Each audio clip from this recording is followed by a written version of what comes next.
You can do that mechanically, but that doesn't suggest. The only thing that suggests is maybe there's a trick and you tearing it up and you peeked at it or something, right? So that's not going to work. So now the script justifies what I need done, but it makes sense. So if I said his wrong name, obviously he's not in on it. So that's the kind of thing I look for. What kind of suggestions can I put into this that are really simple? How do I use different realities in a performance? The person I talk to has one reality, I have another reality, the audience has another reality. That's multiple realities, so I started calling it multiple realities and later dual realities. We have a logo for Mallugic. So what's the interesting thing is that they said this logo looks like Kenton Knepper. I will show you. If Kenton Knepper is wearing hat, it will look like this. That's so strange. That's so crazy. That's funny. That's very funny.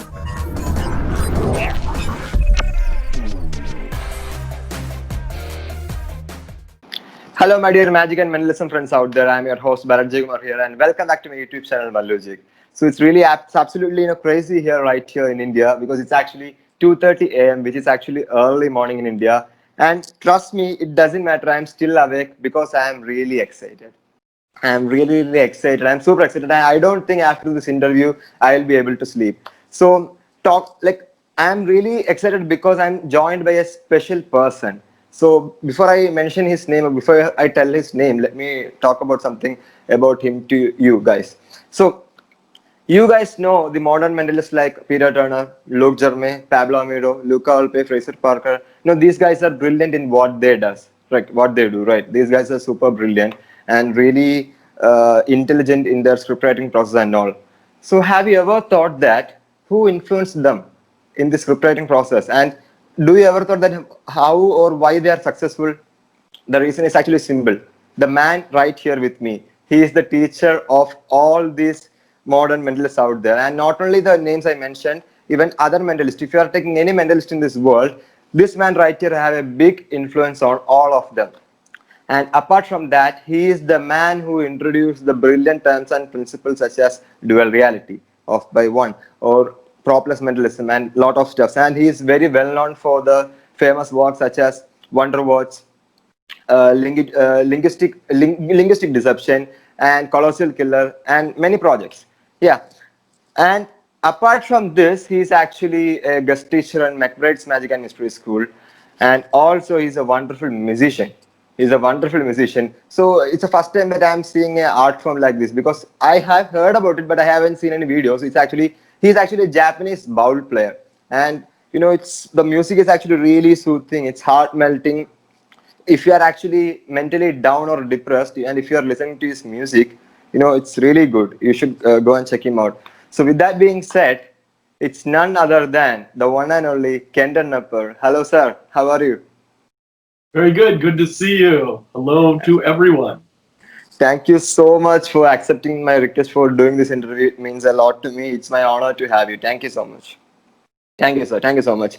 So yeah, with that said, let's start the session. So actually, like I mentioned before, if you are actually taking in the names of modern mentalists such as Peter Turner or Fraser Parker or Luca Volpe, I also interviewed them in my channel. So when I asked them that who is your mentor or who influenced you or who is your inspiration, they have a common name, that is Kenton Knepper, and that is you. So I was actually wondering, who is your inspiration and who mentored you? So let's start the session by asking the very common cliche question. How did it all start, and how did it get started, and who is your mentor and who is your inspiration? Well, it started for me when I was very, very little, because like music, I had an intuitive sense about some of these things. And so I always believed there were other things about the mind and the world than beyond the surface appearance. And so I was very interested in that. I was a very, very young kid, I think 5 or 6 years old. And I was initiated in a thing called Boy Scouts, or it's Cub Scouts. And in Cub Scouts back then, they used to do this weird ceremony where they would have the mother come up and put mystical symbols on your face and light this candles of 7 candles. I mean, it was all very symbolic. And then after I got initiated into the Scouts, because it was the holidays, they said, well, now we have a magician to perform. So there was a magician who performed, and he did a Super X levitation at the end. That's all I really remember. And then afterwards, he said, I teach classes, and my parents said, wouldn't you like to do that? And I said, no, I don't want to do that. So I don't know how they got me, but they somehow got me to spirit the kid away on Saturday to go to this thing. And I walked down this long, dingy hallway to get to this class. And there was a kid outside, a little older than me, and he had these 2 silk handkerchiefs, and he went poof, and they changed color. And I literally heard something in my head click. I literally heard like a cut, and I went, oh, okay, cool. And that was how it started. I did my first paid show. I was 8 years old, birthday party, and it just went on from there. I had many, many teachers, and I was very fortunate. Even though I was in elementary school, I had a teacher who was a hypnosis teacher, a burlesque magic teacher, a mentalist teacher. Then I joined a gospel magic show, a full-scale 2.5-hour illusion shows. I did all those kind of things, and I took psychology and theater and all those kind of elements in school too, even in high school. So I grew up with lots of mentors, and then later, I had students. I was a student of guys like John Mendoza, who was one of the top close-up guys in the world at the time, and that he introduced me to pals like Alan Ackerman and a bunch of guys that became friends later. And then I had teachers like Larry Becker when I got to Phoenix, and became a mentalist. I never, by the way, never ever called myself a mentalist. It was something that Larry and a bunch of guys decided I was a mentalist because they made me join this thing, the 6.5, because they thought my thinking was at a high level. It was too high for magicians, which is horrible. But they decided I was a mentalist. And I complained to Eugene Berger, my friend Eugene, many years later about that. And he goes, oh, they always throw labels at you. Just take it and go and move on. Just go do magic and whatever you want to do anyway. So, that's kind of how it all started. It was a weird mix of a bunch of people, and I'm very big on having mentors because they guide you they take years off of learning, right? I mean, they've gone through decades of junk so that they can say, don't do that, just do this, and do that, right? And that makes your job so much easier, right? So mentors are a great way, which, when you can do it. I was fortunate enough to be able to afford to do that, but do it when you can. If not, read their books and things, because that's, So are you considering yourself as a mentalist or a teacher or a magician or a musician? So how do you see yourself? I'm a wizard. I do. So I can do anything. It doesn't matter. If you look back at the old Hermetic meaning of mentalism, it's found as a subheading of magic. Mm-hmm. So, and the idea was, the principle back then was that, well, the universe is essentially mental. Then that means I should be able to show my hand empty and concentrate and something appears, right? That's not magic, that's mentalism. Now, that's not how we like to think of it now, but that's the actual historical, principle of it. And when I was growing up, Magic and Mentalism, you found mentalism only in the back of a magic catalog. So there was never a split. That came years later. That they decided, let's make us super special. I'm a mentalist. I'm not one of those magicians.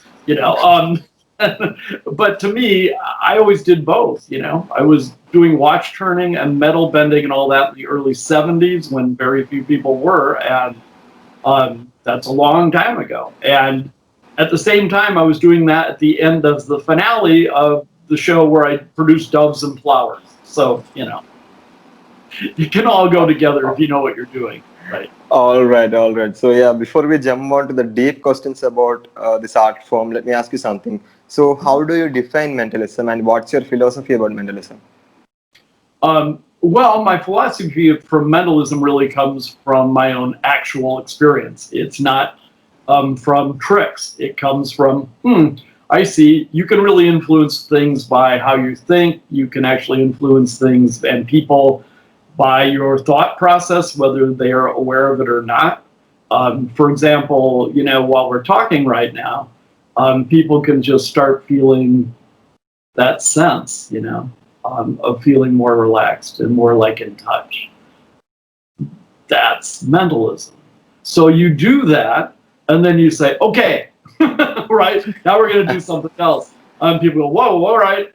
So to me, I used actual mental things. I used that to get in touch with people and do things that people say you can't do. So because of that, I just figured performance mentalism was an example of things I experienced in real life.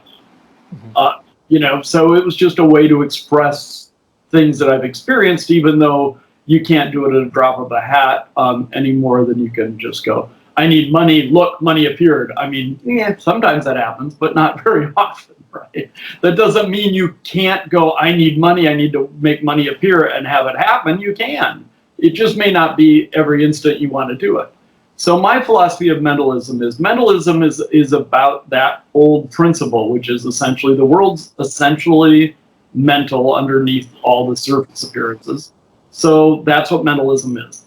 So what I hold in my mind influences things, and that's another part of mentalism. So hypnosis to me is part of mentalism. Suggestion is part of mentalism. It's all magic's part of mentalism. All right. So let me ask you something. How do you see, like, what's your thoughts on this? Like, there are different kind of mentalists. There are people who actually study about psychology, micro expressions, NLP and all, and then they learn these effects and then they do mentalism. And then there are people who don't have any degree or knowledge in psychology or body language. They just use some pseudoscientific explanation. So let me ask you something. What's your thought on young people who don't know anything about psychology and body language, and after doing a mentalism performance, they just give pseudoscientific explanation? So what's your thought about this? And also, while giving those pseudoscientific explanation without understanding psychology and body language, does this affect their career in the future? Look, listen, there are guys who are very talented actors like Darren Brown who, started saying NLP, NLP, NLP, and went, well, this is good. This sounds like scientific and real, and it'll fake them out. And then what happened? Eventually the press went, bull. We watched you. You just kept saying this was all NLP and how you influence people. We went to the magic shop and picked up those same tricks. It became a big hoopla in the press that Darren was lying. So I think you got to be kind of careful. I'm always teach students, any of my students, that you work from the inside out. That is, you only represent on stage or in a performance what you really believe. Now, it doesn't have to be scientific. It may not be true scientifically, but if it's your real experience, fine, right? If I'm a musician and I want to share with you my heartache or something, that's real to me, and I'm going to play a song about it, okay? If I'm a magician or a mentalist, okay, this is something that happened to me. I want to share that experience, that feeling with you, and that's what my art is supposed to represent. The problem is we don't treat our art as an art. We treat it like a bunch of tricks. And that's when we get into trouble. If we work from the inside out and say, this is what I believe, therefore I can talk to you about that, then cool, right? I can talk about body language because I watch my friends. And my friends, I go, oh, do you want to go eat pizza? And they go, well, all right. And I'll say, oh, okay, they don't because they did this. So that's all I'm going to do. We're going to talk about this. Did you think of a red card? See, you kind of went like this, so I know you thought of a red card. Then that makes sense, right? Because you're saying, look, I watch my friends. Again, it should come from you, right? Not some bull that you read in a piece of paper or you saw somebody do on TV and go, I'm going to use that pattern too, because that's what they did on YouTube, and I'm going to do that one. That's horrible. That's not you. And that's the problem. If you're real with people, right, you could do tricks that aren't quote unquote real, but you can do that and say, yeah, but this expresses something real about me, right? In my experience, then it won't seem weird. It won't seem phony. Mm-hmm. So I think that's the safe way to go, right? Yeah, that's true though. Yeah. And one thing I heard about you from a lot of people is that, I mean, like say in the industry is that, see, there are different kind of teachers, okay? So there are teachers like if the student who wrote the script is actually pretty good, above average, it's actually decent, they'll say you have done a great job. And you are the kind of a person, even if it's above average or even if it's actually good, But if there are silly mistakes or errors in the script writing process, I heard that you are the kind of a person who don't easily accept those scripts from the students. You will always say them. So basically, as a person, you are very kind, you are very humble. But when it comes down to a teacher, you are like a very strict person. So Well, yeah, you are a very, very strict person, and you won't easily accept the scripts from the students. So you will always change them to recorrect it, change it. So I just want to know the reason of that. Why is that so? Well, because it becomes again, I don't want students to be phony, you know. Because I treat magic and mentalism like an art, so I want them to treat it like an art. If they're just making up a phony character because they're going to play a character, you know, and it's la la la, then okay, you don't have to be real, right? And there are those characters. They're good friends of mine who work in Vegas. That's what they do, right? Hi, I'm one of these guys, and how are you? And then they get off stage and go, well, how you doing? You know, I mean, that's fine if that's you're doing a character. But other than that, you should be real. So a script matters, right? A script matters.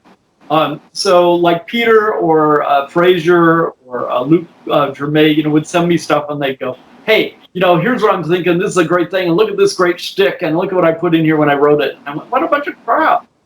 And they're like, well, what do you mean? It's like, you don't believe that. Why would you say that? You don't believe that at all. And they're like, well, no, I don't believe it, but it sounds good. It doesn't sound good because you're lying. Right? So, and then we'll be like, okay, what do you really believe? Right? So, like, I would say to you, look, okay, you know, you're in India, so that must mean that you're going to dress in traditional things and you know, do snake charming, and you're going to do fakir work. But no, maybe, right? Maybe. Hey, look, if that's part of your tradition, I have students that is their tradition. Cool, right? But if that's not really who you are, why do that? You know, I mean, let's say you hate the idea of real mind reading, right? You think it's crap. You think it's absolute bull. Okay, so that's what I think. Now I'm going to be a mentalist. What the? Why? Why would you be a mentalist? You know, that makes no sense. What you should do is say, okay, this is fascinating. Some people claim to read minds and whatever. I don't read minds, but I do some interesting illusions that seem very much like it. So, you know, ask yourself when you see somebody claiming to read minds whether or not it's an illusion, like I'm going to show you, which will look very real, or whether or not it's something legitimate. Okay, there you go. Now you're being true to yourself. If you don't do that, you get guys going, and I'm reading your mind, and your mind is this, and I'm reading your mind. And by the way, I have one last to say, that all this stuff is phony. I hate it. And they look really angry, and they're all upset. And it's because they're at conflict with themselves, right? They're just having, and man, some of my friends who I love very much are that way. You know, we've had these talks. It's like, dude, just up front, tell them where you're at. It's okay. You don't have to be angry. You just tell them where you're at, right? So that's it. All right, perfect. So talking about your script writing process, would like to get your thought process on the script writing. So let's say that like first of all, before you write the script, you decide that what you want to do, like how the effect should be, right, in the real world. So basically, let's say you want to influence the person to name the card which we are holding, or let's say you want to influence a word, or you want to divine a word from that person. So whatever the effect that comes down to your mind, what's your thought process when it comes down to script writing? So first, it comes from, okay, first, what is the idea? What do I want the effect to look like for me, no matter what everybody else does with it? Then it has to be, okay, how do I use suggestion to make that seem real? So that to me is important, right? Indirection and suggestion is important in the script. So, you know, if it would be one thing to say, hey, you wrote something down on that piece of paper, now we're going to tear it up, you know, and I'm going to read your mind. You can do that mechanically, but that doesn't suggest, the only thing that suggests is maybe there's a trick and you tearing it up and you peeked at it or something, right? So that's not going to work. So I will look at that and think, okay, how do I say this in a way that makes sense for them to have to write anything down at all, you know? So I want you to think of this and keep it in your mind. Think of that date. Never forget the date in the 1800s. All right, we're going to do some other things. I'm going to relax you. You're going to go into a trance. Oh, yeah, you might forget the date then. I'll tell you what. Here, just write it down in case you forget it, and then you can relax. Oh, okay. Right. So now the script justifies what I need done, but it makes sense, right? It has to. So that's how I look at the script. What seems normal? What's the suggestion? If there's any suggestion that there's no good reason for me doing that, that's a problem, right? So there needs to be a suggestion about why we're doing it. The other thing is I look for things like I never want to say something such as this is an ordinary pen, you know, or this is an ordinary pad of paper, or look at these maps. They're all different and they're all ordinary, right? I never want to do that. I want to say that indirectly, right? So if I have books that all the insides are all the same, right? And I want to make them think they're all different and they all have different covers, I will hand the books out to a bunch of different people and say, just look through the pages, make sure they're all different and everything, right? So they'll look through all the pages and they'll say, good, the pages are all the same, right? They're not? Oh, okay, good. Right? And then people think, oh, well, how that's silly. Of course, they're not all the same. You wouldn't let people read them. Well, now I've just kind of helped them make up their own minds that the books are all different, right? Another really good example, really quickly, is if I have, like, I do a drawing duplication, right?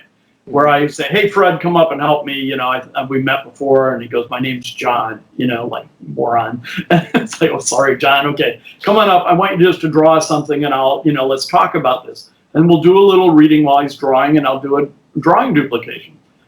This has fooled mentalists like all over the world, and the reason it works is nobody thinks he's a stooge. And because I couldn't get his name right. Right? So if I said his wrong name, obviously he's not in on it. So that's the kind of thing I look for. What kind of suggestions can I put into this that are really simple, you know, but that suggest maybe something is the way I want people to think.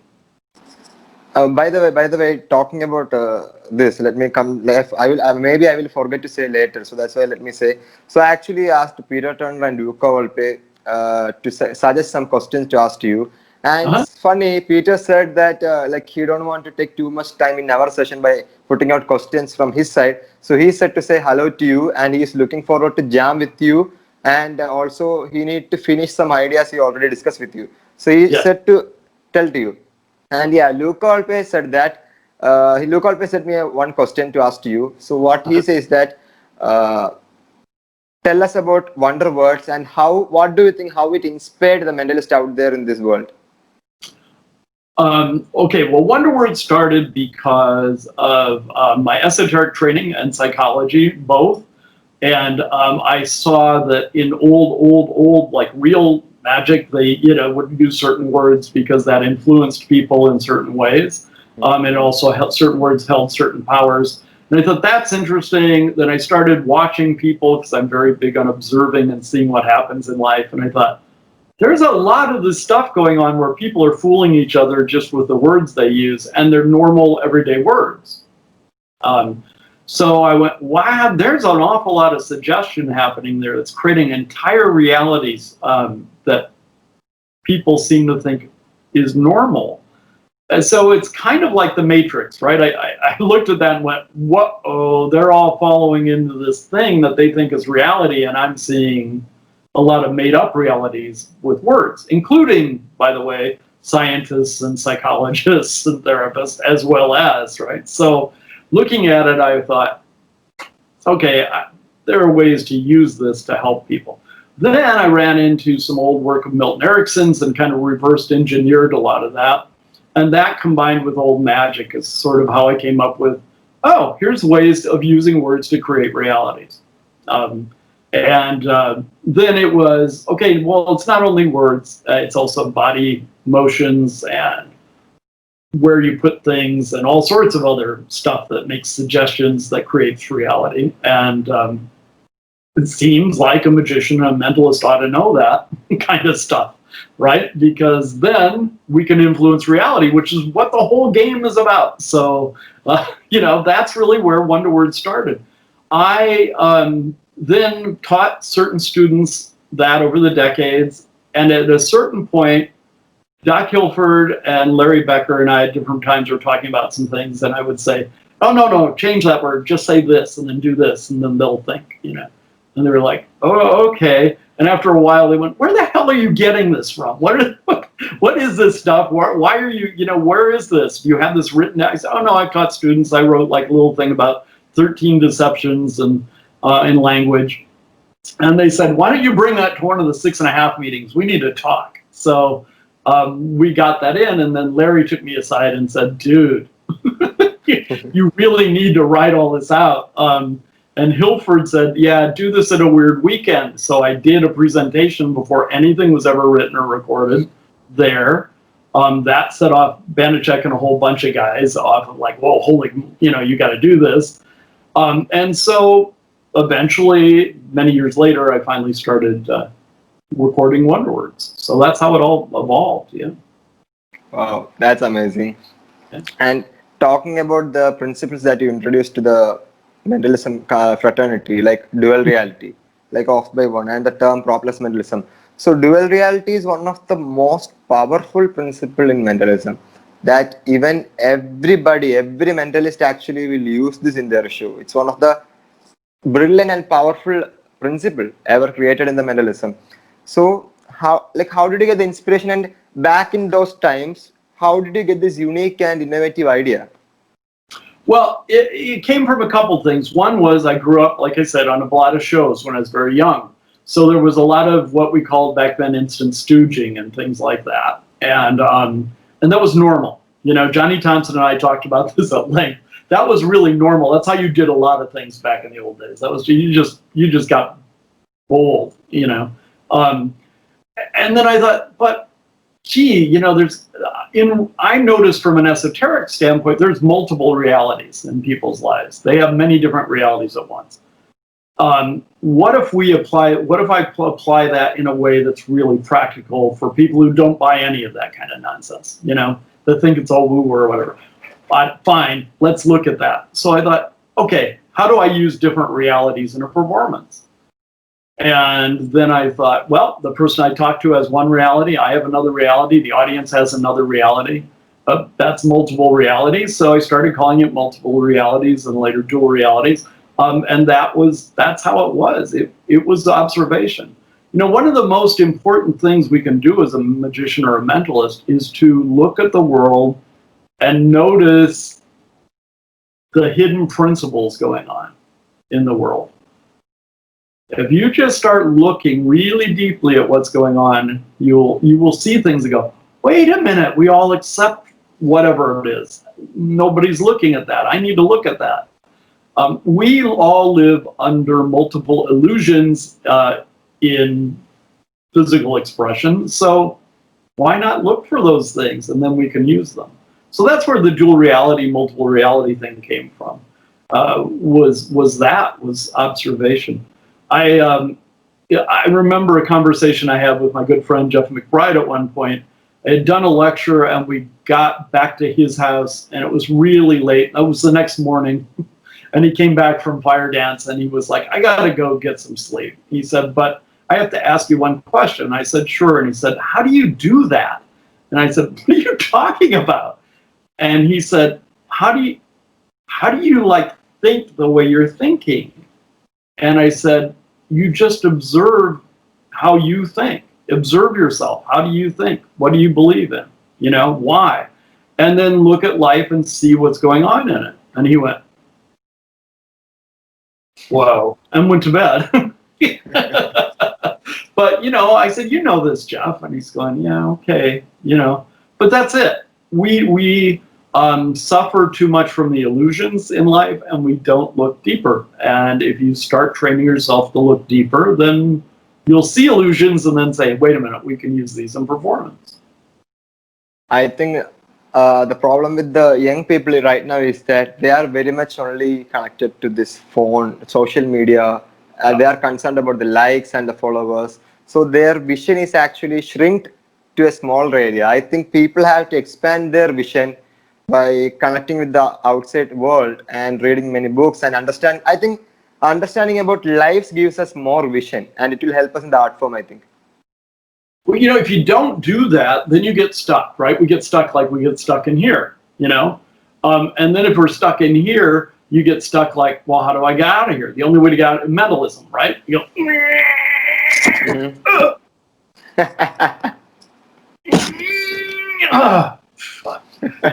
okay.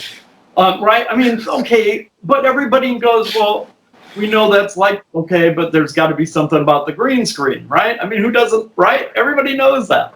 So that's a problem. If I have something to drink and everybody goes, okay, that's normal, and then I go, oh, let me put it up, excuse me for drinking in front of you, I'm going to go put this back up where I got it out of the sky there, and I do that, it's like, wow, okay, that's so impressive. But I have a green screen, so who cares, right? Yeah. And at a certain point, nobody, it's all like, okay, you can do this forever and make stuff appear, and it looks cool, but we all know I've got a green screen. So at a certain point, that's not going to do it, right? Mm-hmm. That it's fun to look at, but that's not going to connect with people. How do you connect with people? I think a lot of folks believe that connecting with people in a Zoom meeting or a Skype thing or anything online shows is by saying, hey, name something, or, tell me something. And I connected with them. That's not connecting with them. That's not it. Connecting with people is saying, so you're in, what area of India are you in? What area of India are you in? I'm from the southern part of India, which is Kerala. Okay. So you're like 20 miles away from where one of my business partners is right now. That's interesting. So I wish he had time to come meet you. I know he doesn't, but that would be so that would be business awesome. partner is in Kerala. He's just right. He's like 20 miles away from So this is really, that's really cool. So, but things are funny how that, okay, see, we just connected, right? Yeah. So I'm asking you something personal about you and actually caring, actually giving a damn, right? That's the difference. It's not enough to go, oh, I like your hat. Anyway, so what we're going to do, nobody cares about, that's not connecting, right? Name a favorite card you have. Oh, I connected with you. No, you didn't. If I say, name a card that's important to you, don't tell me why yet. Okay. Now I say, okay, you thought of a card. I'm just curious, like, why was the card important to you? Because I asked you to think of one that's important to you. So why was the card important to you? Maybe it's one of my favorite card, which is very common, let's say. Which one is? Queen of Hearts. The Two of Hearts. But you thought it was because it was very common? See, I think it's not that. I think you pick the Two of Hearts because it has to do with heart, right? It has to do with emotion, and it has to do with connecting with people. And I believe that, I completely believe that's why people go, well, it's a common card. It's not common. It's common for us to want to connect with each other, right? It's common for us to want to care and have compassion for each other. Mm-hmm. And that's why in my pocket is, of course, the Two of Hearts, but that's, of course, what you would pick because that's what we all connect with, right? So again, now we've made it about connecting. Yeah. That's true though. And I think like while connecting with people, we have to play with emotions in a certain way that we have to make them feel that we are important. I am important to that person and they are important to the performer as well, right? Yeah, absolutely. Yeah. So absolutely. So let's talk about something called pre-show. So in your opinion, is it necessary for a mentalist?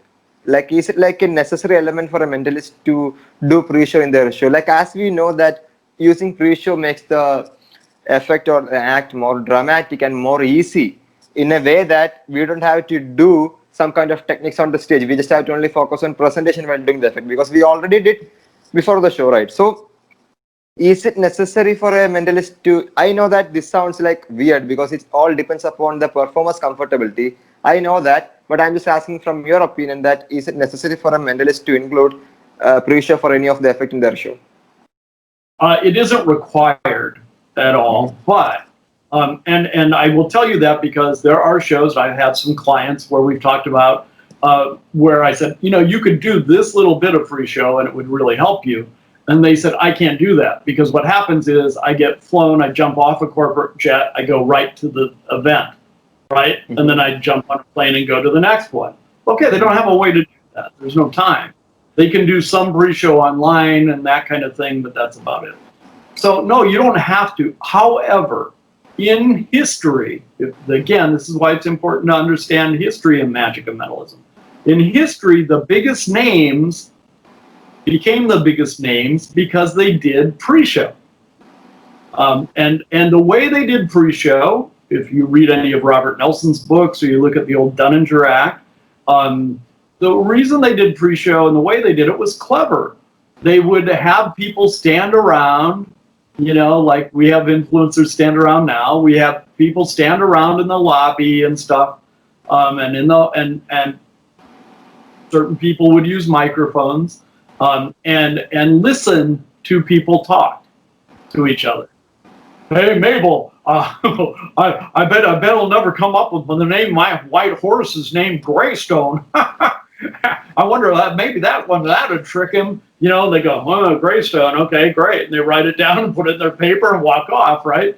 And so later, boom, the mentalist is able to come up and say all this incredible stuff, and they'll look at him and go, and you never wrote anything down, and you never talked to anyone, you never told anybody this, I didn't ask you to think of this, and they go, no. And then the rest of the audience is going, holy crap, So that's really impressive. On the other hand, a couple weeks ago, I won't mention names, I saw an online show, and a guy said, you have think of like your family, and you have a daughter. I get a daughter, and I'm getting her name. And you have okay, but I'm sorry. Oh no, you're not divorced. You worked that out. That's good. And your dog. You have a dog. Think of your dog's name. And then they went da da da da da, and it took about 4 seconds for people to go, oh, you went on Facebook, right? I mean, so. You've got to do it well, right? You've got to be sneaky. You've got to be indirect, not direct like that. And I think that's a problem. People think they're buying tricks, or they, learned a trick online, and then you just do it that way. But they should also know that most of those tricks are exposed on YouTube or Google. So if you just do it the same way, everybody's going to go, oh, that's how you do that one. This is. And this is why it's important to have mentors, and it's why it's important to do something in your own way. I was when I went to do the Penguin lecture many years ago. I was in a hotel, and the lady at the front desk said, "You know what? I want to see. You're one of the magicians that are filming something in town, right? I want to see you do some stuff." So I said, "Sure, I'll show you a couple things." So I did. And then I went to do the Penguin lecture and stuff, and I came back late at night, and she was still there at the front desk, and she said, come here for a minute. I went, okay.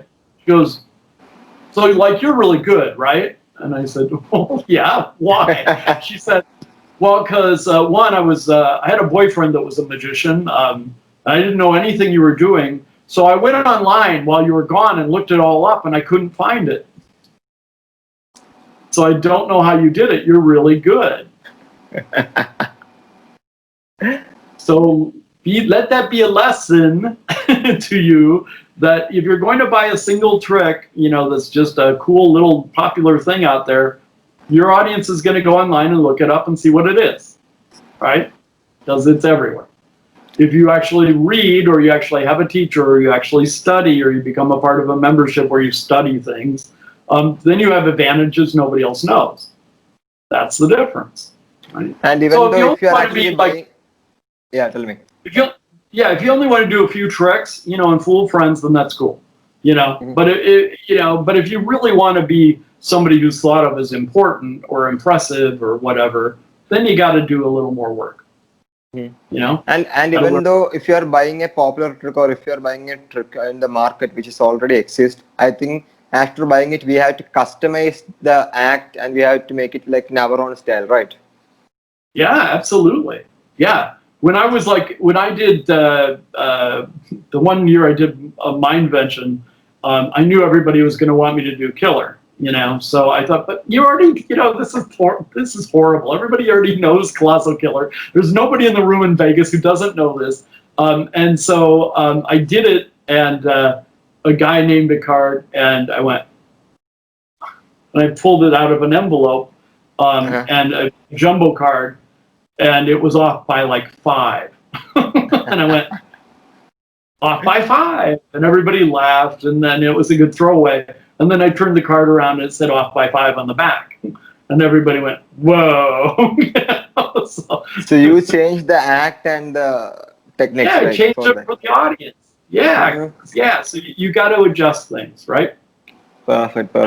And let me ask you something. So, like as you said, there are many effects and tricks in the market. So there are like a lot of it. I mean, nowadays what's happening is that nothing new is coming. They are taking the classic ones and they are just changing some variations. They are making variations of it and they are putting, okay, this is the thing, this is a classic trick, but in the modern way we are doing a method, different technique, or like whatever the effect is same, but the method or technique is different, and they actually made a variation on it. So like as we all know, there are like, let's talk about the mentalism side or magic, whatever it is. There are like app based mentalism, there are like electronic based mentalism or magic, and then there are like gimmicks and all. Then there are propless, many methods and many techniques and many styles are there. So for a beginner magician or a mentalist, they will get they will go crazy. I mean, they will get confused because there is a lot of it. There is a lot of it, and for making a hype for a product, they make such epic trailers. And even though like there is one company, I'm not going to name it, they make such, to be frank, they make really cool, awesome trailer. But when we buy the product, we can only do it for the camera. So what's that like for? I mean, we cannot do it in the real world. So like we know there are like crap materials out there. There are really, and some of the good materials and some of the brilliant material are mostly underground because there is no hype for it.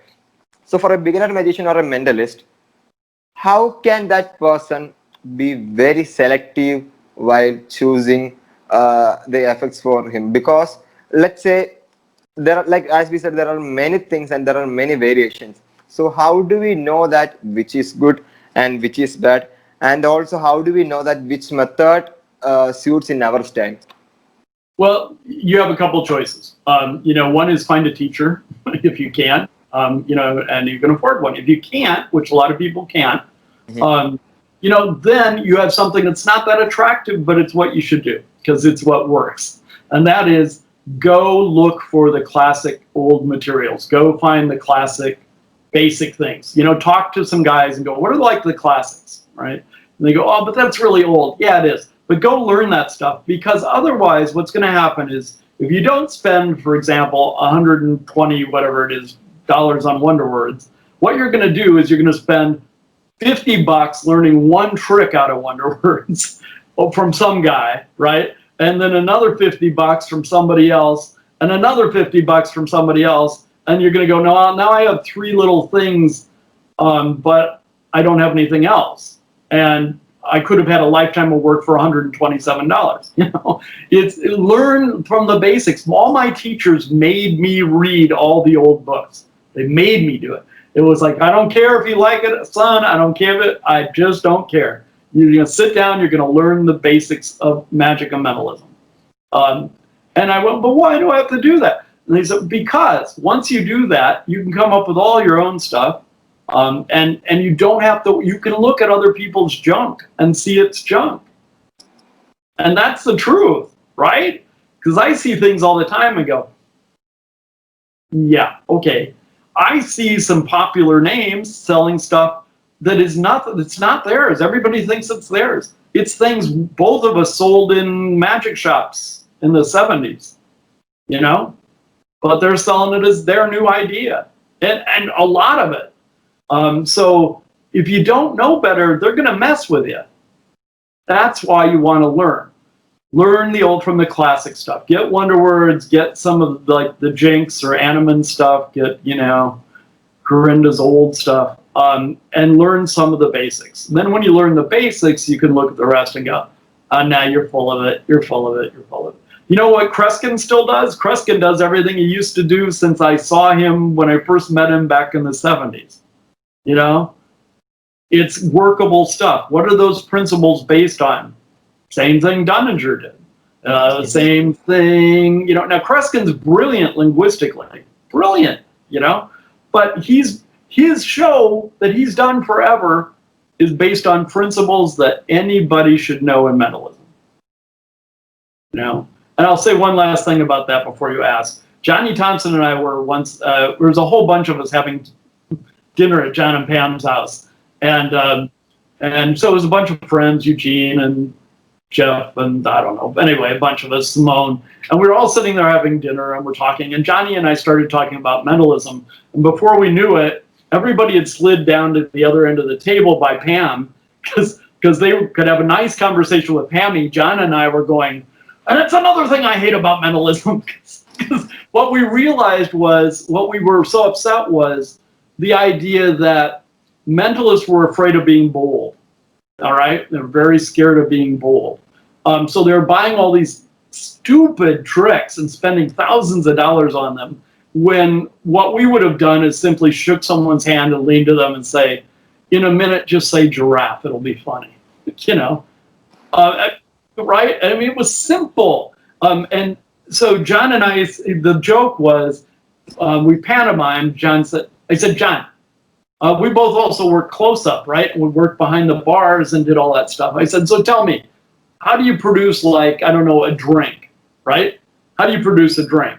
And we both mimed taking a bar napkin and doing this and going, ta-da, right? Because we both knew what you do is you grab the bottle from under the bar, you hide it below the bar, and then you bring it up behind the napkin. That's how you produce a bottle. It's easy.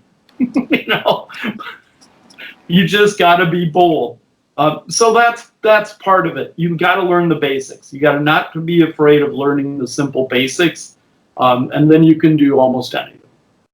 The problem is that there are blind spots for the young people out there. I mean, these latest technology or these latest cool trailers are actually making young people blind, so that they are losing their vision for the classics ones. And also, nowadays the trend is I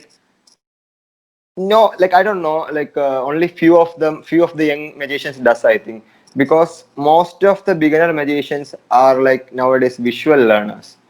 They are more into buying DVDs or digital downloads and so on. So they are not reading books, and that's why the vision is actually shrinked. So if they want to expand vision, we have to look up onto the legends who did or who published works, brilliant works way before we are born.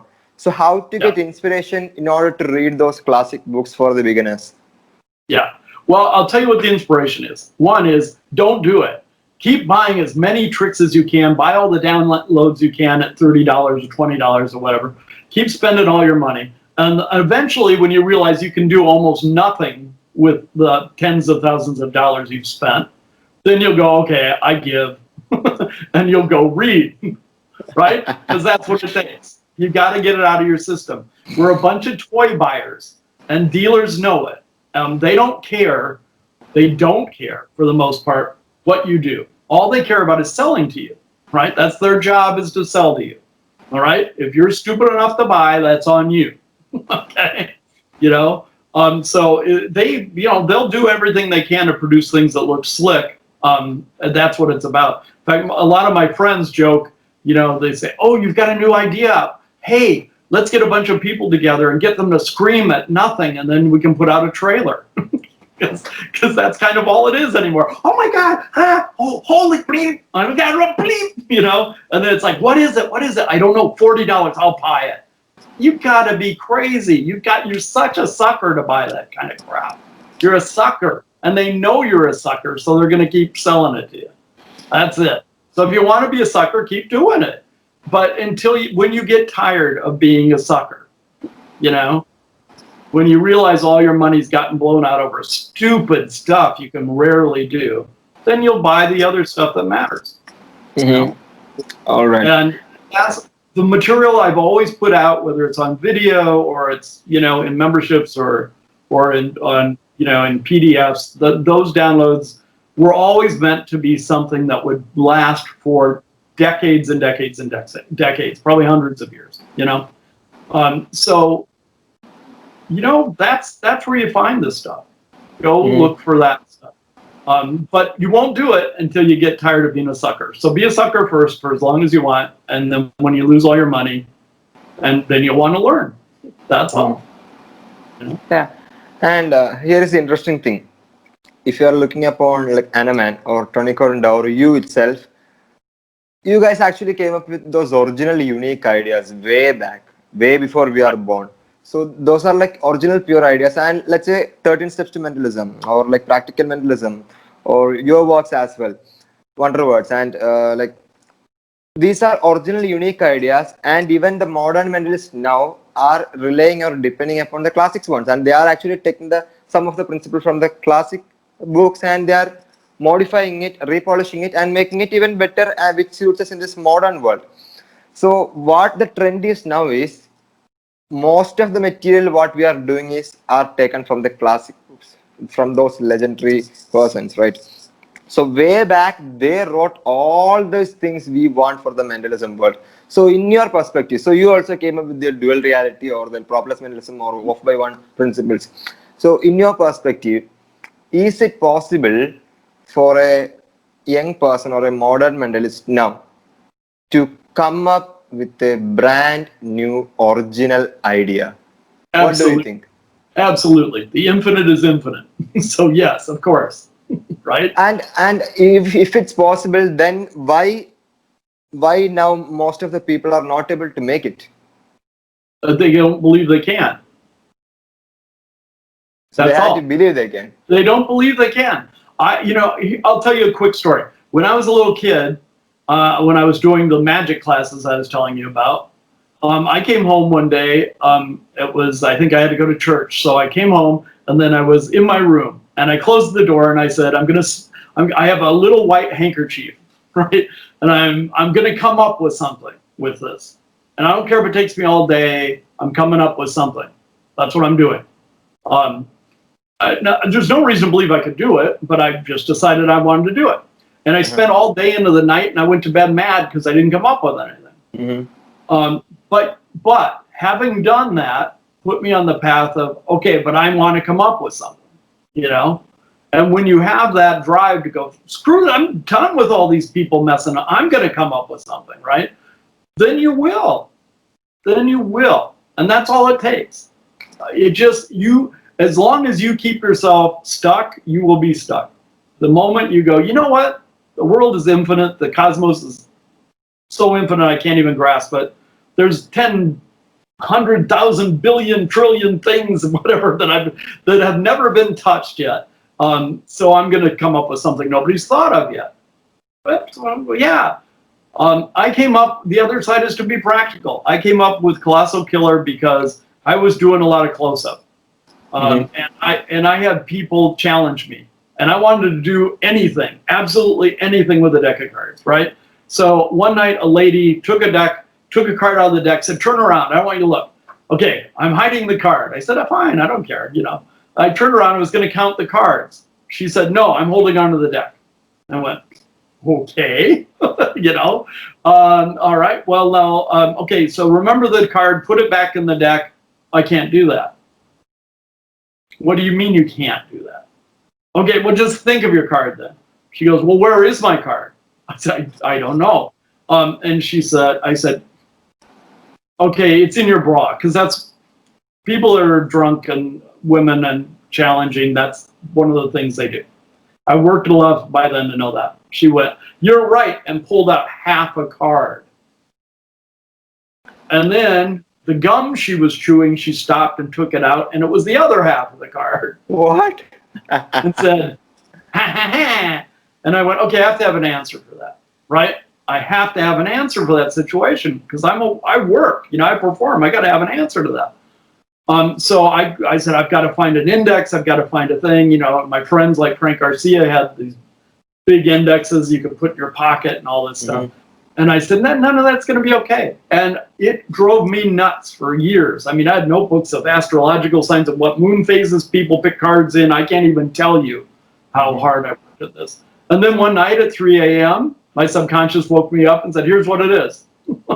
And I went, oh, son of a, and I went and wrote it down. You know, I mean, that's, so yeah, you know, you got to work hard, prime it, and let subconscious go to work for you, and eventually it'll come up with something new out of the infinite, you know? That's, you just got to be open to it. All right. And talking about your students, you are very selective for accepting, like I said in the beginning, you are very selective for accepting the scripts from the students, right? To accept it. So how do you actually identify a person who knows what he's talking about? So let's say some guy came to you and said a brilliant idea. Maybe he only have knowledge in that idea and he may be very poor in other field. So how do you spot or identify a man who knows exactly what he's talking about? Usually I just have a conversation with them for a while. Just tell me what you're into, what are you about, what do you like, what do you not like, you know. And what I'm really looking for is to see how serious they are. I'm looking to see, I don't care what part of whatever their studies are, that doesn't matter to me. What I care is whether or not they're sincere and what they want to do with it. If they want to screw with people, I won't take them on. You know, they don't fit what I do. If they want to be really lazy, I won't take them on because I'm too intense for that. If they're like, look, I don't want to be like a professional mentalist or anything, but I want to like be better. And I have some things, but I'd like to have some other ones, and I'd like to be better at what I do, and I'm willing to be a sincere student for 6 months at least. Then I'll say, oh, okay, that's fine. You know, as long as you're sincere and you're going to be, you know, committed, and I think you're honest, you know, fine. But if you're going to mess with people, forget it. I won't deal with it. That's not okay with me. So I have lots of different ways now for people to learn. Some are really inexpensive, you know. I have membership programs that are like $25, less than $25 a month. So, and then I have, you know, one-on-one mentorship, which takes a commitment of a minimum of 6 months. And, you know, we meet every week and work online together for an hour, hour and a half every week. And it's amazing to watch where these people are now. It's stunning. But that's, yeah, you know, you've got to have put money aside instead of buying some of those downloads and some electronic tricks, and put some aside so you have money to spend every month to do that. And then you will blast through, you know, because not only you are teaching them effects or tricks, you are sharing your lifetime of wisdom, and that will definitely cut off many years of experience. You know, they can learn and get knowledge and wisdom from you. That's actually incredible, and it's really actually amazing that you guys are, people like you are actually taking initiative to contribute to the community. So let's say, I know that like you don't have to actually spend time with me, but you are spending time with me because you love to share your wisdom for the community. So it's really amazing and great thing. Yeah, so let's come back to the question. So yeah, so how do you see and think about failure? So I'm pretty sure, like you said before, mentioned earlier, that you had like a story with a drunk girl.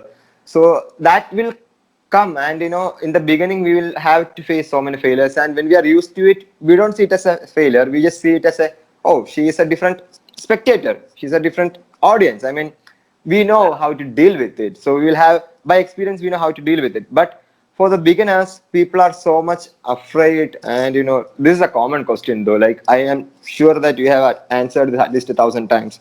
So especially in Propless Mentalism, we know that it's kind of like hard, because in Propless there is no, yeah, even we can have a backup plan, but it's more straightforward, it's direct. It's not like, okay, write down something or something like it. It's really direct, and it really uses psychological subtleties, and script is very important in Propless Mentalism acts.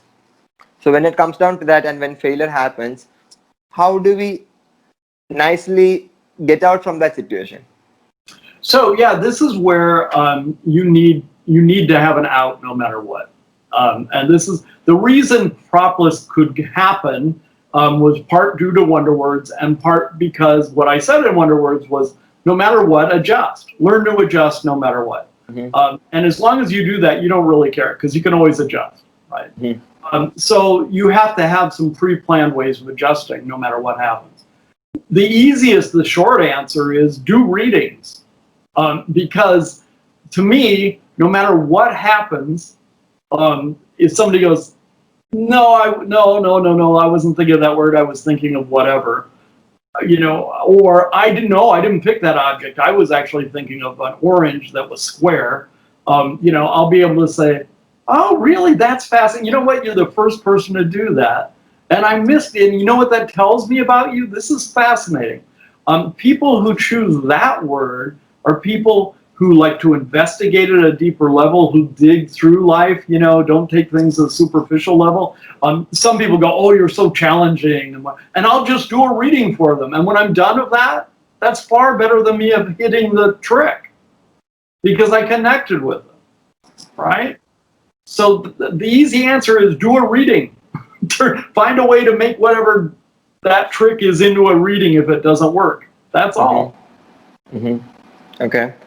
And what do you think about is age a criteria for to be a mentalist? Like we know that if you are claiming it as a full-time mentalist, let's say it all depends upon the character that we choose to play with on stage.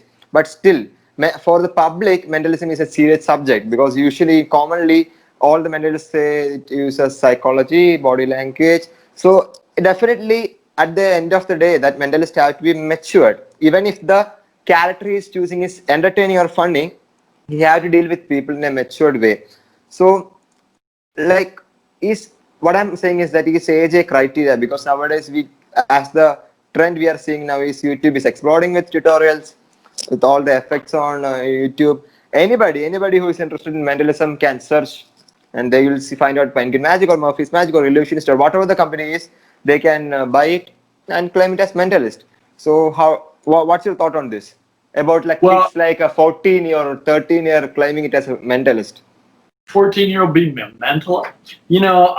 I will tell you this. This was the same argument I heard from my teachers when I was a kid. And I drove them crazy about it because they went, I'm 14 and I'm doing mentalism. And they're like, well, we don't think you should be. You should be older. You should have a, what? I went, but I am, and everybody's taking it seriously because my attitude about it is serious. That's the difference, right? So, and then they had to back off because when they saw me do things, they realized, oh no, people totally believe what you do. So they couldn't argue with it anymore. And another argument I made to them was, so if a 6-year-old gets on television and can read somebody's mind, the press isn't going to go, oh my God, he's a mind reader because he's 6?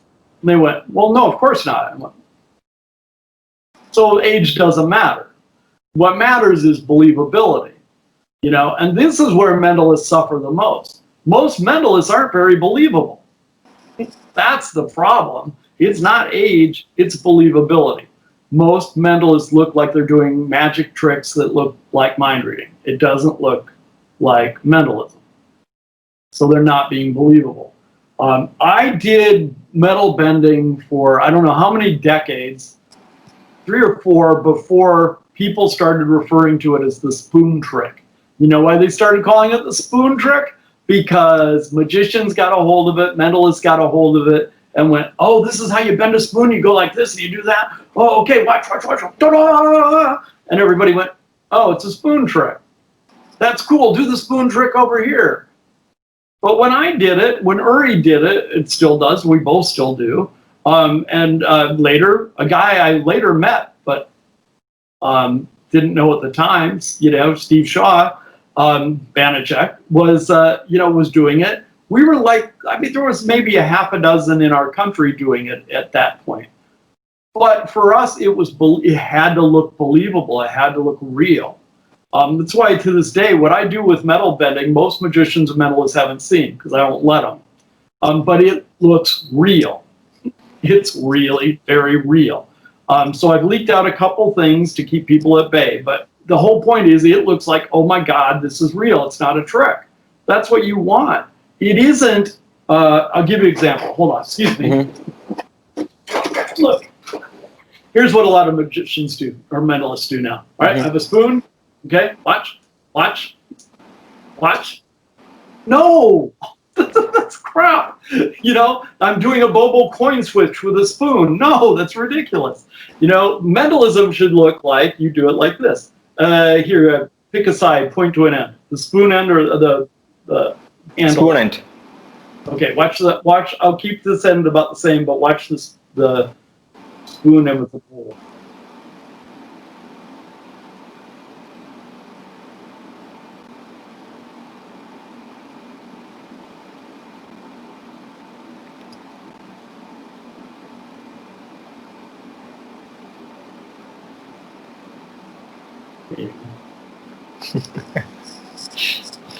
That's the difference, right?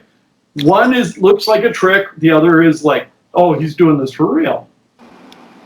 So it's not about age. It's about what's your approach, what are your moves, how are you doing what you're doing? Yeah, like when you said this about believability and presenting an effect in the way it should be believable, I just actually remembered one incident. So I will just say this and I just want to know your thoughts on this. So there are like a same effect, which is very, actually we have seen that effect in a very serious way. That is glass breaking the glass. So we have seen people who actually do it like, with the mind power and like breaking the glass. And we have seen, I think I have seen Dynamo on TV special where he kept the glass on table over there and he took a card, he threw the card and he made it feel like, when he threw that playing card, the glass actually exploded. Yeah. But so I can't complain because it's his presentation, but I just want to know your thoughts. I actually saw a local magician here on stage. He's a conjuring performer. Like, okay, he's not a mentalist, he's a conjuring performer. And he bought the glass breaking tray recently. And what he did is that he's actually a comedy performer. He's presented in a very funny way. So he kept the glass there. And when this act comes, what he did is, he did this and the glass exploded, audience laughed and applauded. So if you are looking at a different perspective, if you are asking, did the audience really enjoy that? Because the magic or mentalism is for the audience. So if you are looking from a different perspective, the audience actually enjoyed it. But if you are looking from the magicians or mentalist perspective, that's actually not the way the mentalist actually usually performed it. So what's your thought on this? Is it really good or so do we have to take this kind of effects and do it in present in a serious way, or is it okay that if you present in a very comedy or funny way? Well, I know people that do and have done comedy magic, and comedy mentalism. You can certainly do that. That to me though is very much akin to that's kind of like, look, I bought linking rings. And to be a funny man, I'm going to show you, look, it's got a hole in it. Ha ha ha ha. And everybody goes, that's hilarious. That's so funny. Okay, what 4-year-old can't go into the magic shop and do that? So are you a very funny comedian? No, because there's no talent to that. That doesn't take any talent. You bought a prop. You just made it difficult for a whole bunch of other people to use the prop well anymore. So for your own lack of being able to be funny, you bought a prop, did something that you knew would, okay, if I did this, I'll get a laugh out of it, and that's good enough for me. Therefore, they'll think I'm funny even though I'm not being funny, and it will trash a bunch of people's livelihoods with that trick, but I don't care. The same thing happened with the vanishing ketchup bottle, and the same thing happened with all sorts of props over the years. And people couldn't use it in their act for 10 years, and then slowly they could bring it back. That's cheap. Anybody can do that. If it's something any idiot can do, don't do it. So we have to be different, right? Yeah, it doesn't matter if you're a magician or a mentalist. If it's something any moron can do, any idiot off the street, they can just do it and you'll get applause. Don't do that. Because I'll tell you, every idiot will do that. They'll go out and do it. And next it'll be on YouTube and they'll go, look, this is what you do. You pull this string or you hit this button and this, isn't that cool? That's how it works. All right. That's it. End of you being funny. All right. Yeah, I totally agree with that. It's true though. Like, in order to be a great performer, we have to be unique in our own way. That's true though. And talking about, selecting the effects.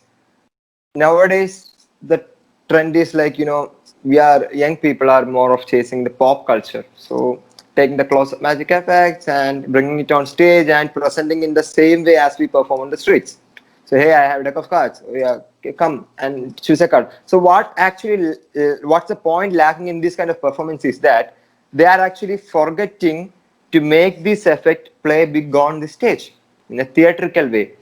So when we are, let's say, it doesn't matter what the effect is. I think it doesn't matter whether it is ambitious card routine or whether it is like a coin trick or whatever.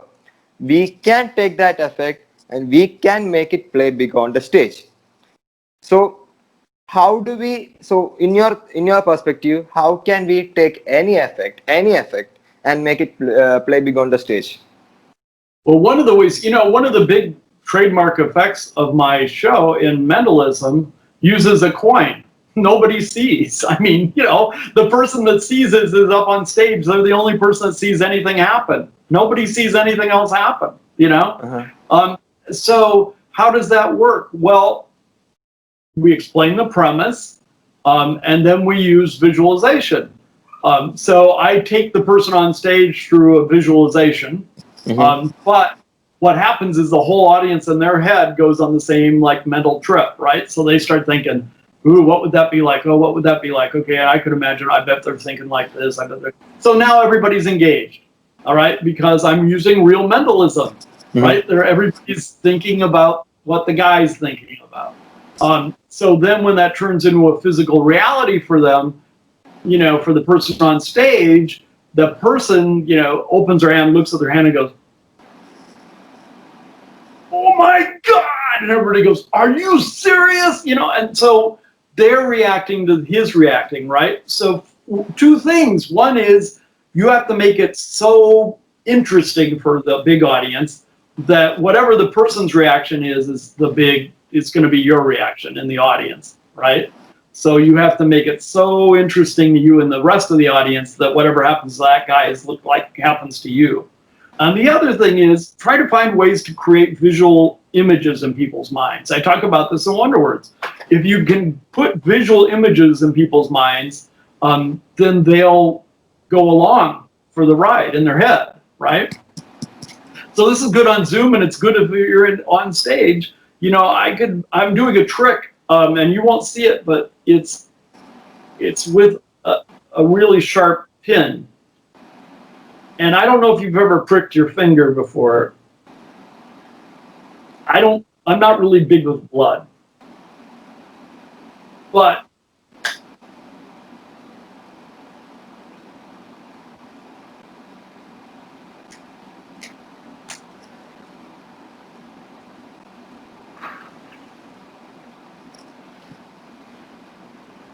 we have the power to heal ourselves. And I want to remind you of the power within you. See, now look, nothing happened. I don't even have a pin, okay? But the point is, people go, ooh, I can think of what that's like. I can relate to that, ooh, and then I'm going to turn that into a bigger thing about life experience.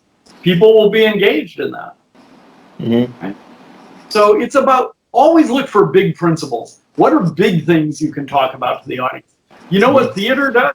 They try to make a point in theater. Right? If they do a musical or a play or whatever, it's like, this is a fun play, it's about cats, but it's not.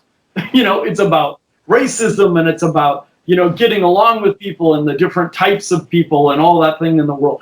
There's all sorts of things like that. If there's music as an art, what does the songwriter do? I'm just singing, I'm just singing, I'm just singing, I don't do anything, I'm just singing. No, they go, my heart's broken, my boyfriend ripped it apart, right? And you're going, yeah, I know what that feels like, right? Everybody in entertainment says, I'm doing something, it's about this bigger thing. What does a magician do? Here's something about my ego. What's a mentalist do? Here's something more about my ego. I can think better than you. In fact, I can think like you think, and I can make you think that's how great I am. That's the problem. And then they go home and go, why do they not treat us like artists? Because we aren't acting like them. Artists talk about big principles, right? If you make something about a big principle, the coin trick works because it's about, what? We can go anywhere in our mind. And if we visualize something, some people say it can become a physical reality. I don't know if that's true, but I want to try it out. People are like, hell yeah, I want to try that out, That's the thing. Look, big principles, make that. Then nobody cares what you're doing on stage. Right? It's not about the trick, it's about the idea. Perfect. So, yeah, when you were talking about, just now we are actually going back to the part where you said about doing an effect on stage and that person reacts and then the whole audience reacts. So I just want to ask one question, but before that, I'm kind of confused on how to portray this question to you because there are many elements in that. And this is the moment where I actually remembered when Peter Turner said me in the interview. When I interviewed him, he said me that at that time when he became your student, he had ideas but he don't know how to put that in a script or he don't know how to write it in a way. So you really helped him in order to make his idea to put it in the right way. So yeah, just now I remember, that's why I said. So this is where I am actually getting confused because anyway, I will say that thing which is in my mind now. So the thing is that, so this is actually a spot on question. When you said about the stage, I actually got it. So nowadays, what's actually happening is that, like you said, if you are doing a stage performance, reaction is the soul of magic. I mean, performance is also the soul of magic, but if there is no reaction, there is no beauty in the magic because we have to get the reaction. That's what we expect, right? That's what we do because, so when the person on the stage reacts to our magic, then the whole audience reacts. So if we can make this person right here, go crazy, then the whole audience will go crazy. It's because of the pack psychology. That's how pack psychology works. But what's happening right now on the social media is that, the social media genre-based magic. So on video, it can be a stooge, it can be a real reaction, but maybe he can be very poor in the real life performance or in the stage performance. But in the social media genre, he may be brilliant and people go crazy, even though it is stooge or not. So the public will think, oh my God, he is a great magician. But in our industry, in our community, we know that who is great and who is not. We know who is an idiot and who is great. So what I'm trying to ask is that, it's actually confusing for me though. What I'm trying to ask is that, to be a great magician, if a magician is getting reactions for his magic trick, does that make him great, or does the knowledge and the grace and the charisma in his presentation make him great, or does his philosophy or the experience make him great? What makes a magician great? I think what makes a magician and mentalist great is their ability to connect with people on some level, whatever that is. It's one thing, again, people go, oh my God, that's amazing, that's great, that's cool. All right, that feeds the magician or the mentalist ego. What does it do for people? I hear this lame excuse all the time. Well, I fool them. I entertain them. What does that mean? You entertain them, I know a stripper down the street. She can entertain. Is that what you mean? You know, what do you mean? I have a dog that dog's entertaining. Is that what you mean? That kind of entertainment? What do you mean by entertainment? What do you mean you entertain? And they don't have answers because they never thought about it. So you have to say, what am I about? You know, I might be an entertainment person that's not about anything.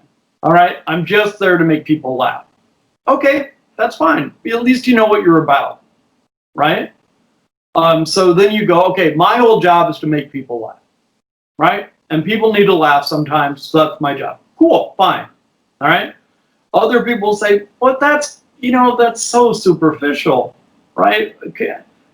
Our minds are amazing. Can't we talk a little bit about how our minds are amazing? Yes, absolutely you can do that. Mentalism's a perfect vehicle for that, right? Can't we talk about, you know what, we fake ourselves out and we get caught in our own mental traps and our life gets worse for it? Well, mentalism's great for that. I mean, look at all the things that we do where we're stuck in our head in life, and mentalism doesn't talk about most of it. Isn't that weird? So if you're going to be effective, you're going to talk about the human experience, right? Mm-hmm. You're going to have to relate some way to the human experience. The problem is most experiences performers have is with their props or their methods. They're very impressed with their new electronic trick that will tell them which marker or which die number is up. This is cool. Nobody else cares, but they clap, they applaud, I entertain them, it's fine. No, it's not. That's not enough. You know? It's not enough. If you, however, you say, wait a minute.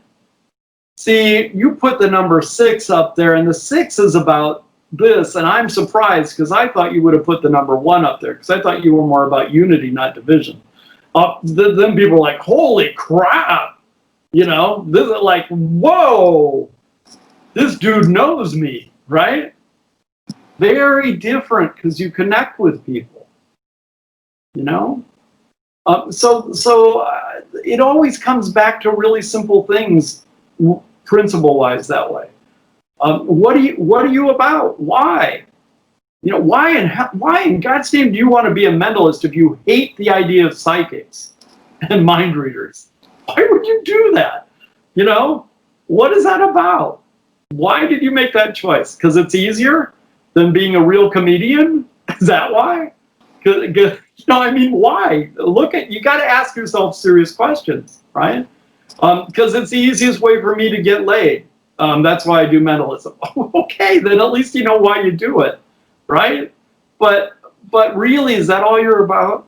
You know, or do you really want something deeper than that? You know, just look at your own regular life. What is your regular life about? Okay, how does that apply to magic and mentalism? That's what you should do. That's all. It's simple. Mm-hmm.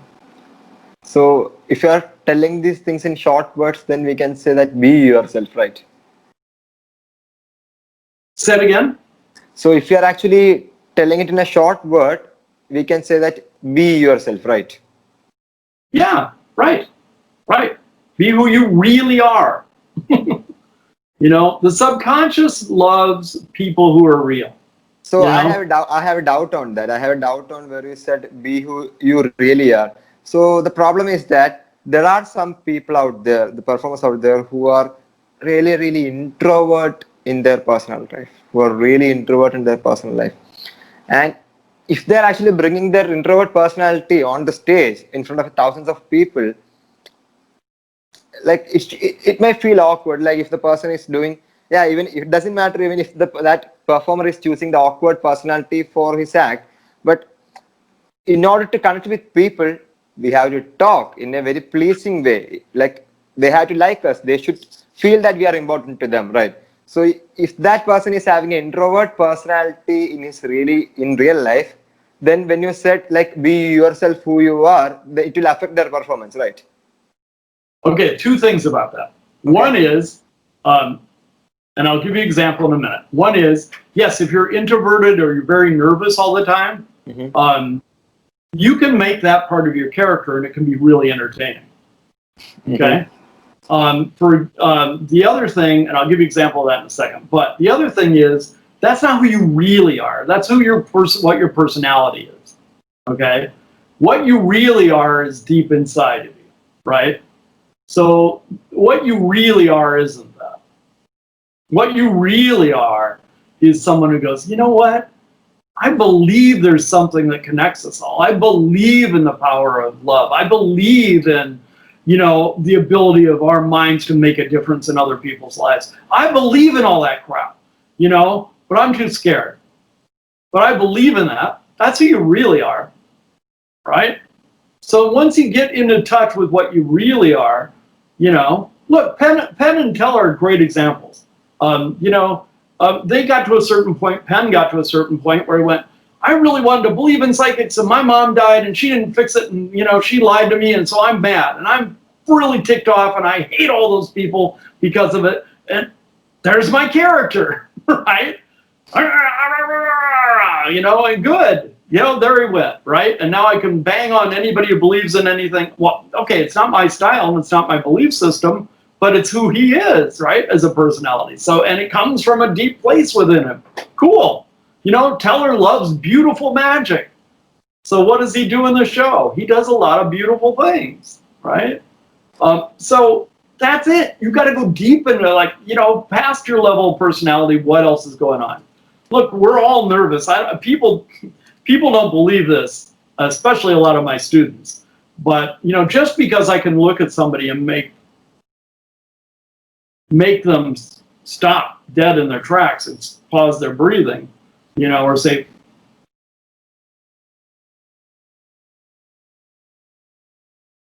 doesn't mean I'm not an introvert and I'm not scared shitless all the time. You know, my personality is like, oh my God, oh my God, oh my God, oh my God.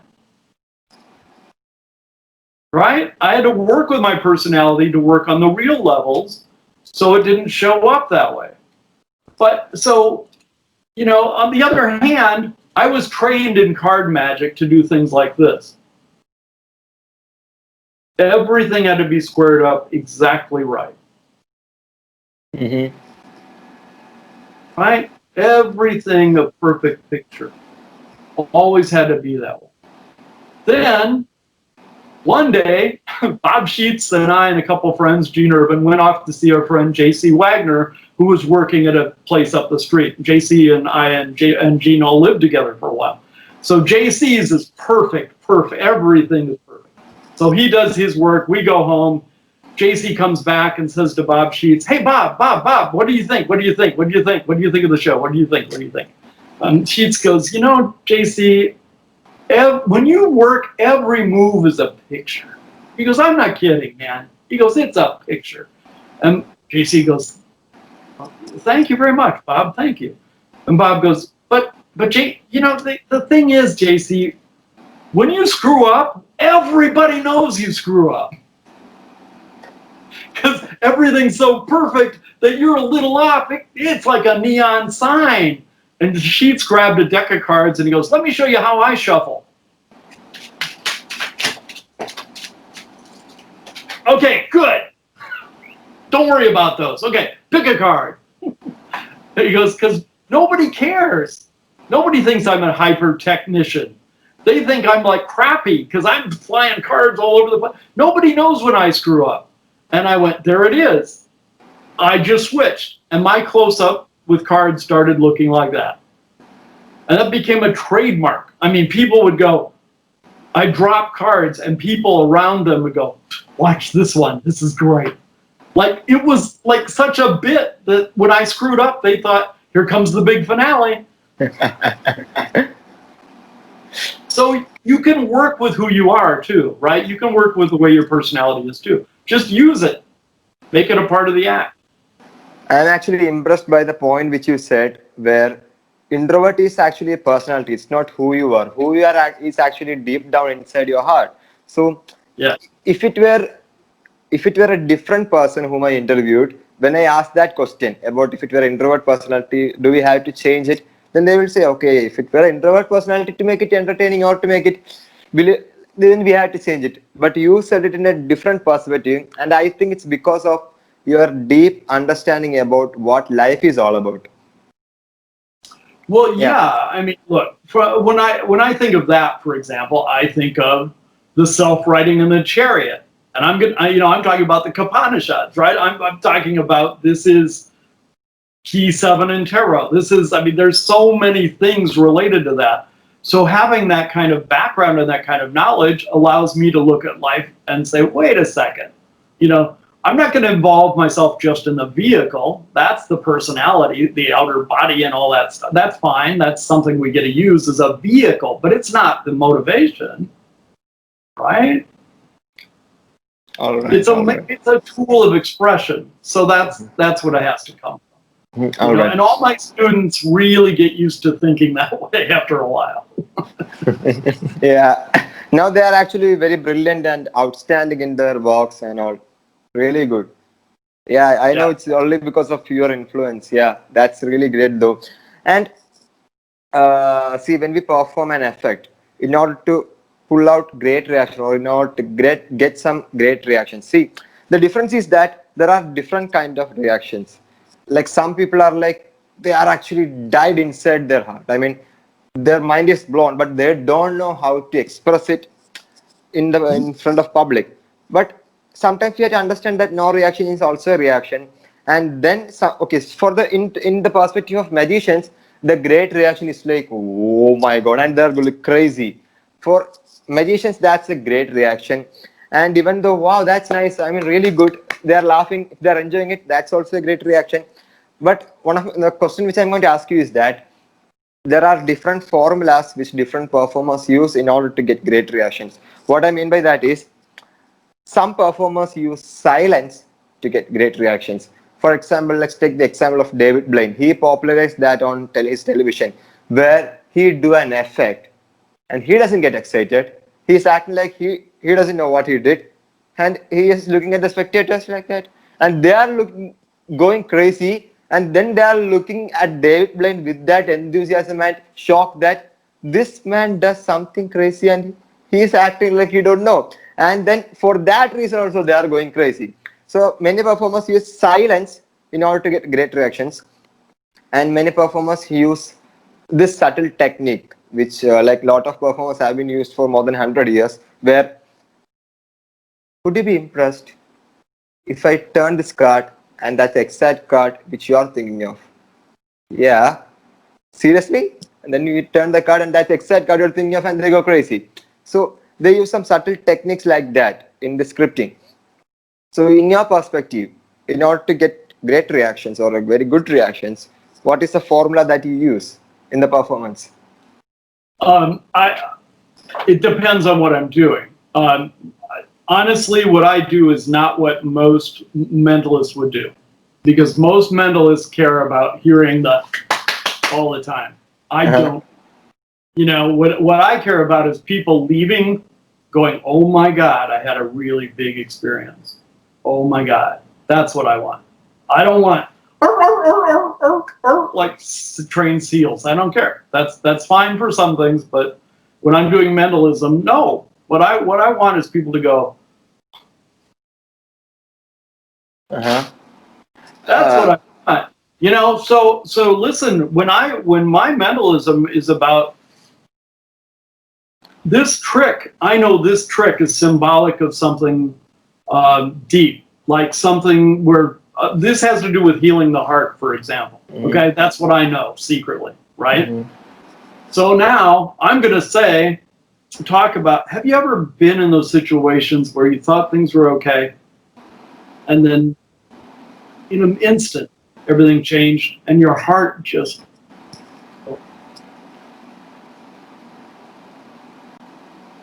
All right.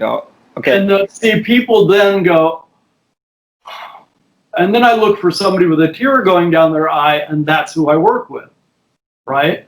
Because then they leave by giving me a hug or a kiss that's not fake, it's real.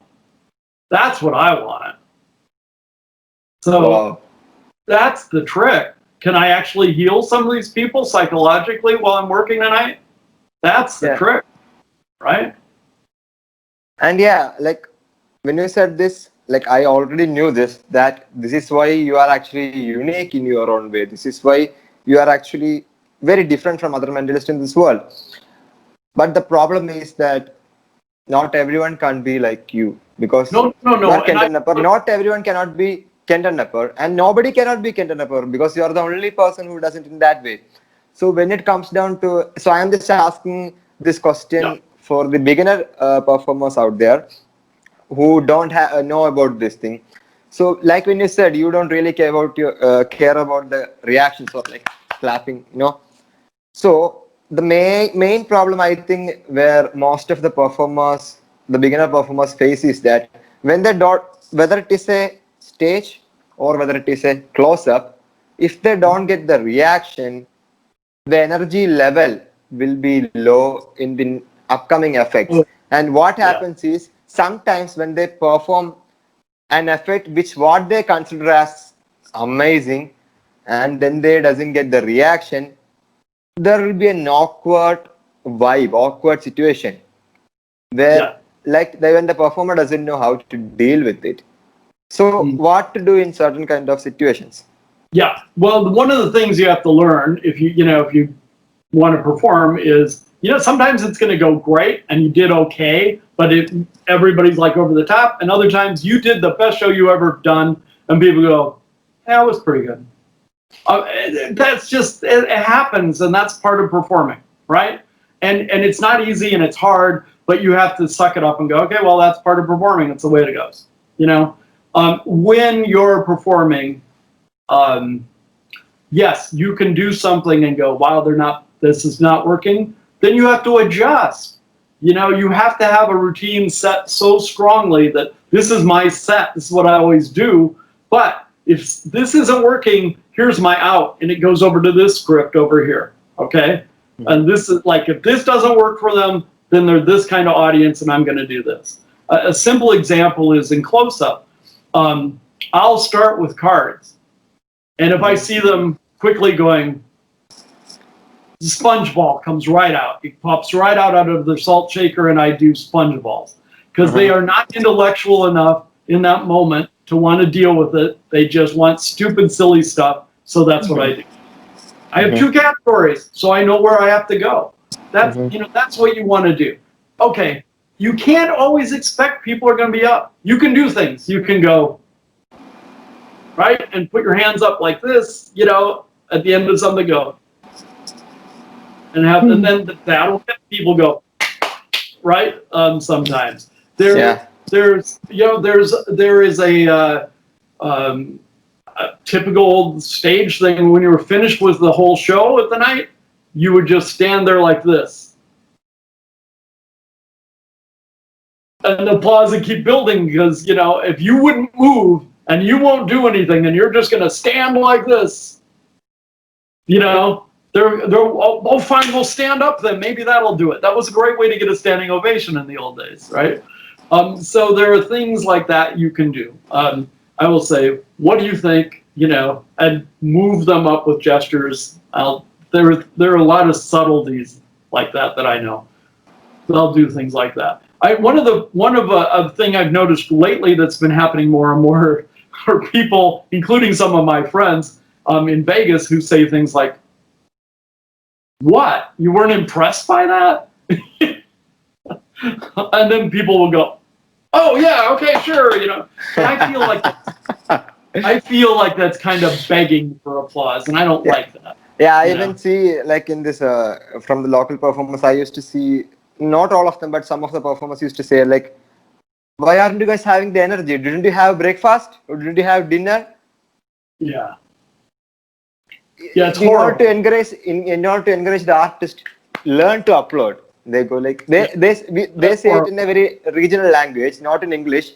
So, like, it's very awkward. It's really awkward though. Yeah, no, it's horrible. No, please don't do things like that. A simple thing to do is it's an old trick that used to be done for psychic mediums, where you try to get people to say yes a few times, because then the person being read feels like, oh, okay, they're right a lot.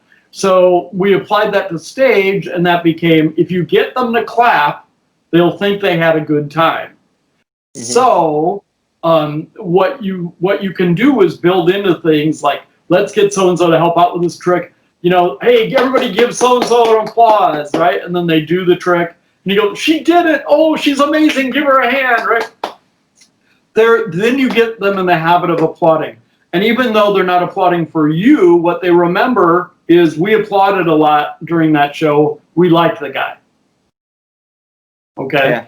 So it's a good thing. That's an easy prime to do, right? It's just get people to applaud other audience members for coming up, for sitting down, for helping out, for doing a good trick, and give, again, all this is in wonder words. If you give somebody else the credit, if you give a participant the credit, like, oh, you did it, you read my mind, you're amazing, how do you do that, you're incredible, give them a hand. Everybody in the audience will give them a hand, but they'll really be thinking of you. They won't really be going, oh, John's incredible, he read his mind. They'll go, no, that guy's great, oh my God, can you believe it? And they'll give you the credit. So it's a great indirect way of making that happen. Perfect. So I know that we are taking too much time. So let me ask 3 to 4 questions, and then we can wind up the session. Yeah. So let me ask you something interesting. So when did you realize that this beard style and this look suits you very well? I had a beard pretty young. I had a very full beard at one point. It was very big and bushy. I called it my buffalo beard later. And really, it was sort of different people in my life over the years that went, you look like a buffalo. And I go, Jesus. I don't really want to be in a close-up thing and have somebody go, Buffalo Man, So, okay. So I'll climb, so I started trimming that down a little bit. Then it was like, oh, he's a biker. And I thought, okay, that's not, and then at a certain point, I had very, very long hair that went down past my shoulders for a long time. But I was working at certain gigs, and I had a girlfriend, and she went, you kind of look like one of those guys that are trying to be younger than you are. And I went, really? This is just who I am. And she went, no. So I cut my hair off, and she was like, oh my God, I can't believe you did that. And I went, I wanted to see what it looked like, And then people started going, whoa, you're really handsome in the middle. And I thought, okay, well, that worked. And then this just became, it's been very long. It's been down to here a lot of times. But people just started immediately referencing that as the wizard, They always they called me the wizard for a lot of years, and so even if they didn't know I did magic, they would go, "Hey, wizard guy," I don't know. That's just the way it was. So, so I went, okay, well, this helps. It's an archetype, right? So I went, okay, it works with the archetype of a wizard. So it all makes it very simple, and it's become a little shorter because I'm doing a lot of motivational work with corporations and things. So when it's down too low, it looks like maybe I'm from ZZ Top, or like I'm a biker dude or something, and they don't like that as much. So I went, okay, I'm not losing this for you. I don't care, I'm keeping the beard. Despite the one time I shaved it off, Larry Becker said, Kenton, we need to have you shave your beard because we're doing corporate work. And I think you had posted a photo on Facebook, right? About that. That's why. I saw that. Yeah, Larry said, shave the beard, dude, because we're doing a lot of corporate work, and they don't want to see that. And that's no longer necessarily true. They just don't want it to look scraggly and weird or whatever. So, but at the time, that was the premise. It didn't help me get any more corporate bookings in my case, so I don't think it was true for me. But that's why I did it, because Larry said so. It lasted a year, and I grew it back. Perfect. And I will show you one interesting thing. So this is something when I actually said to my close friends that I'm going to interview Kenton Knepper, who is the teacher of the Peter Turner, Luca Volpe, Fraser Parker, and all these modern mentalists out there. So they just searched on Google and they saw your photo, and they said me one interesting thing. Then I noticed and felt like, okay, this is true. So our YouTube channel, where we are going to publish this interview, the channel name is Mallugic, and we have a logo for Mallugic. So what's the interesting thing is that they said this logo looks like Kenton Knepper. I will show you. If Kenton Knepper is wearing hat, it will look like this. That's so strange. So like, I never thought like this. And when my close friend said me this, I looked at the logo and I matched with your photo on Google. I was like, what? That's so crazy. That's funny. That's very funny. Yeah, well, that's really funny. I have to tell you the rest of that story so you know that when I heard some time ago in India that they were thinking about doing one of these channels, I thought, I want to put it out into the consciousness, like with a little bit of hypnosis, that maybe, I should be I can't do this full time, but I'd like to be a part of that. And there we go. There was an image with. But unfortunately, you got a hypnotic swirl in my eye because I was thinking about putting it. Yeah, that's so crazy. So yeah, so talking about that, like what I was actually going to ask is before this. So why I asked you what's the reason for this style is that, like you said, we need to have a unique personality. So every performers, especially every top names in the industry, they should have a unique personality, because if they are imitating others, it will make their reputation bad.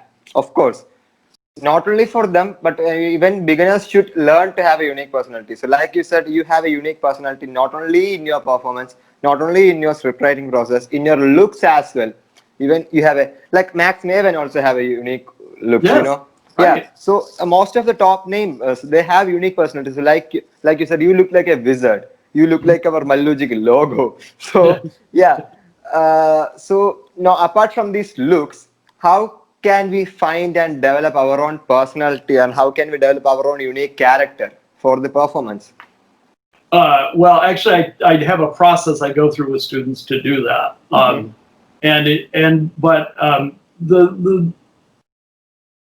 The short thing to do is to just sit down with some, at the computer, or and just say, okay, let me write out some things I think about myself, right? Like, what am I? I like this. I'm this way. I'm that way. I'm really shy. I'm a little crazy. I'm really more important and deeper than people know. Whatever. Then go ask some friends.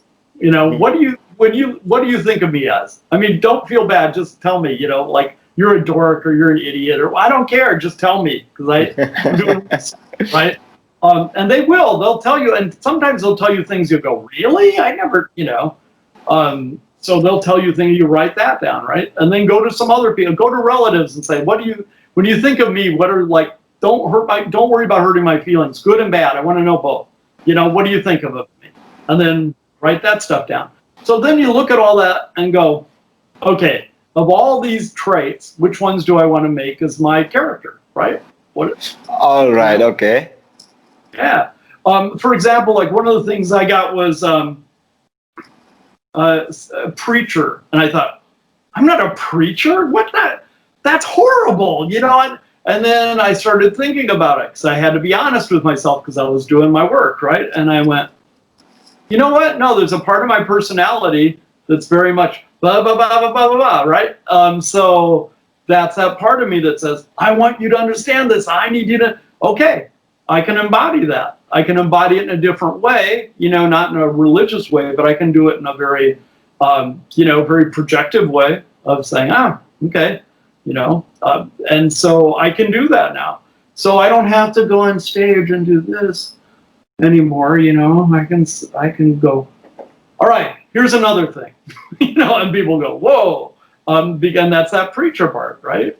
That's the magician directing the energy and saying, hey, we're doing this.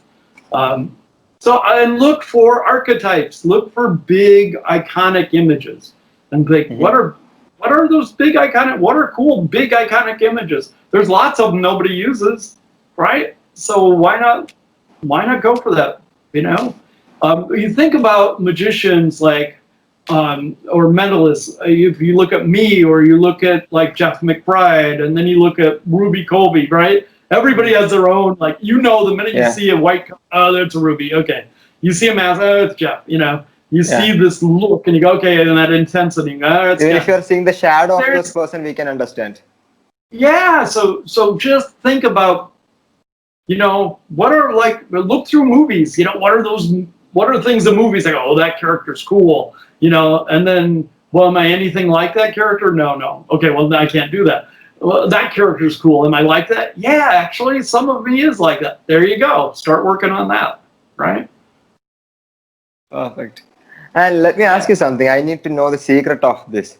So, like, we know that, like you said, age doesn't matter for anything. If it is for performance, if it's for lecturing, if it's for like whatever, age really doesn't matter unless we are actually concerned about that. But as we all know, you are a person who have a lot of experience, decades of experience, and I think you are 60 or 61 now, right? Something like that. But how we are able to put out the energy and enthusiasm like a youngster? Because when you talk, you doesn't talk like an aged person. You have the energy of a young person who is at their age of like 20 or 25. So how is it possible? Not to get like too controversial, but my mindset is what it is. I'm always learning. I'm always working. I listen to, music that's like that. I hang out with a lot of my friends that are younger too. I've dated a lot of people that are pretty young compared to, my age. Not underage, but, that are young. It's like kind of normal, the people I hang out with and things. I also have a side that's really intense, but that side is very spiritual, and that just because of what those studies are, that is the rest of it. If I didn't have that energy, it'd be a whole different movie. But because I have that, I have a kind of a boundless amount of energy that comes through for when I need it. And it's not my personality, so I don't really worry about it. It kind of flows through me when it wants to be on, and then when I'm done, my little vehicle can go, okay, you're done, and sit down and not do anything. It's not on. So it comes from other things through me. It's, to quote some old text, it's kind of like cosmic forces run through us all, right? The difference is I go, yeah, okay, go ahead, run through me, right? That's all. Like one thing which I want to appreciate you is that one thing I noticed from the beginning is that you are a kind of a person whoever you are talking to, even if it is a young boy, even if it is a stranger, even if it's an elder person, you make that person very much comfortable with you. Yeah, sure. That's one thing I noticed from the beginning, because not to all the performers whom I interviewed, I don't easily get comfortable to, engage and while talking, because like we know that they're legends. So if I say something, maybe they will feel something or not. I don't know, right? But you are making not only to me, I think to everybody. Apart from being a strict teacher, as a performer, as a human being, you are very kind to everyone. That's really good. So I will ask one more question and we can end up the session. One last question. So apart from being a performer or being a mentalist, prolific mentalism creator, or a great musician, whatever it is, you are also an amazing teacher as well. So, like we said, every person cannot become a magician just by learning tricks from YouTube. It's all about understanding the art form. It's all about the commitment. It's all about the enthusiasm and dedication we are putting out for the art. So only those who do that can become a good magician and good at this art form. But not all the good magicians can become a magic creator or a mentalism creator. So for that, they had to be a great thinker. They had to think a lot, every time. And also, not every great magician or a great thinker cannot become a great teacher. Because in order to become a great teacher, it doesn't matter if they have great ideas, or it doesn't matter if they are brilliant at what they do. If they are not able to portray those ideas to the students, if they are not able to convey those ideas and presentation sites and everything to the students in the right way, if they are not able to make their students to choose the right path according to their personality, then they cannot be a great teacher. So you are like an all-rounder. So according to you, how a professional magician who wants to take, being a magic creator, who wants to be a magic teacher, sorry for that. So how can a professional magician who have a lot of experience, who have a lot of years of experience, can become a great magic teacher? Part of it is absolutely wanting to help people do whatever it is they're about, and making sure that what they want to do fits the wisdom you have to share, right? I have learned over a lot of years how to take all this massive stuff I have that gets to come through me and apply it to people in lots of different languages, lots of different ways of talking about things, so they're not offended, or I can still communicate. So it takes practice, but the most, part of it is to look at what you have, it is you really have to offer, and then say, okay, here's what I can help people do. That's probably the hardest thing, is to realize, okay, I don't have to, I can do close-up. I was trained under all these heavy-duty close-up guys. Almost nobody knows it, I can do that. But did I put myself out as, hey, if you're a card worker, come to me? No, because that's not the box people put me in, right?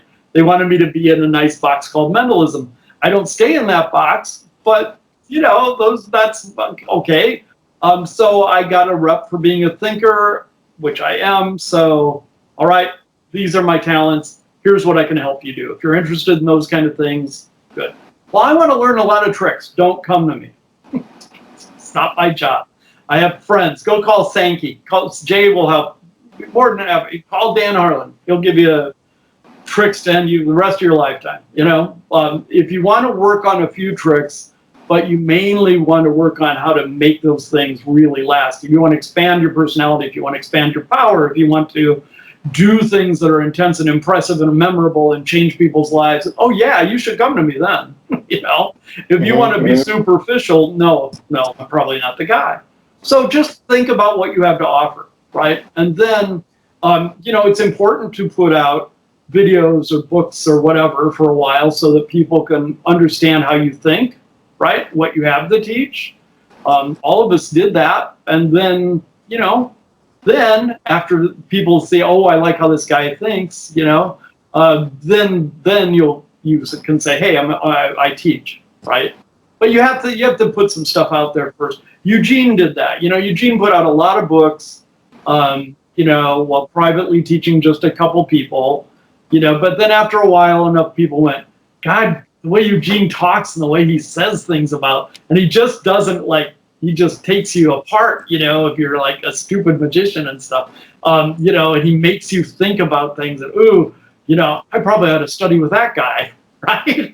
And Eugene was he was very much like me, and he's very affable and loving and compassionate, and then if you do something really stupid, he'd just go, what the hell are you thinking? And then you'd go, ouch, ooh, okay, you just want to be who you are. And, look, the bottom line to all of this is there's a couple levels of who and what you are, right? On the personality level, look at what that is and what you have to give to people, right? And what people need, and let them know what you have so they can come to you. I don't want people to be me. That's like one of the things I hear from students all the time. I thought you were going to try to make me be me, like you. No, I don't want. No, there's only one expression called me. You don't need to be a Kenton Knepper. They already created one of those. Be a whatever, Peter Turner or Fraser Parker or Luke Jermay or whatever.